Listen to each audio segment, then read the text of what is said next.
നമസ്കാരം, പ്രൈം ന്യൂസിലേക്ക് സ്വാഗതം. വിശദമായ വാർത്തകളിലേക്ക്. റംസാനിലെ അവസാന വെള്ളിയാഴ്ച ജുമുഅ നമസ്കാരത്തിന് പള്ളികളിൽ വിശ്വാസികളുടെ വൻ തിരക്ക്. പല പള്ളികളിലും വിശ്വാസികളുടെ ബാഹുല്യം അകത്തളങ്ങളെയും കവിഞ്ഞ് പുറത്തേക്കൊഴുകി. പുണ്യങ്ങളുടെ മാസത്തോട് വിട പറയുന്നതിന്റെ ദുഃഖം വിശ്വാസികളിൽ പ്രകടമായിരുന്നു. അടുത്ത വർഷങ്ങളിലും റംസാൻ നോമ്പിൽ പങ്കാളികളാകാൻ കഴിയുമെന്ന വിശ്വാസത്തിലാണ് ജനലക്ഷങ്ങൾ പള്ളികളിൽ നിന്ന് മടങ്ങിയത്. രാപ്പകൽ വ്രതശുദ്ധിയിലൂടെ നേടിയെടുത്ത ചൈതന്യം കാത്തുസൂക്ഷിക്കണമെന്നും ഈദുൽ ഫിത്തറിന്റെ ആഘോഷത്തിലേക്കുള്ള മാറ്റം സൂക്ഷ്മതയോടെ വേണമെന്നും ഇമാമുമാർ ആഹ്വാനം ചെയ്തു.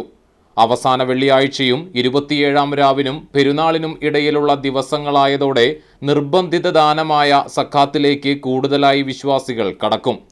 പാവറട്ടി ടൗൺ ജുമാ മസ്ജിദിലെ പ്രത്യേക പ്രാർത്ഥനകൾക്ക് ഖതീബ് ഖാലിദ് സഅദി നേതൃത്വം നൽകി. നൂറുകണക്കിന് വിശ്വാസികൾ അവസാന വെള്ളി നമസ്കാരത്തിൽ പങ്കെടുത്തു. Town Juma Masjid president Hussain Karat, Abdullakutty Haji, RV Ayyub എന്നിവർ നേതൃത്വം നൽകി. പാടൂർ ജുമാഅത്ത് പള്ളിയിലെ ജുമുഅ നമസ്കാരത്തിന് വൻ തിരക്ക് അനുഭവപ്പെട്ടു. ഖതീബ് അബ്ദുറഹ്മാൻ കാസിമി നമസ്കാരത്തിന് നേതൃത്വം നൽകി. വിശ്വാസികൾ വളരെ നേരത്തെ തന്നെ പള്ളിയിലെത്തി ഇത്താഫിലും ഖുർആൻ പാരായണത്തിലുമായി മുഴുകി. മഹല്ല് president BM Mustafa, secretary RV Ummer, treasurer KH Kamaruddeen എന്നിവർ നേതൃത്വം നൽകി. ചെജുവ ജുമാ മസ്ജിദിലെ നമസ്കാരത്തിന് മഹല്ല് ഖത്തീബ് സലീം ഫൈസി നേതൃത്വം നൽകി.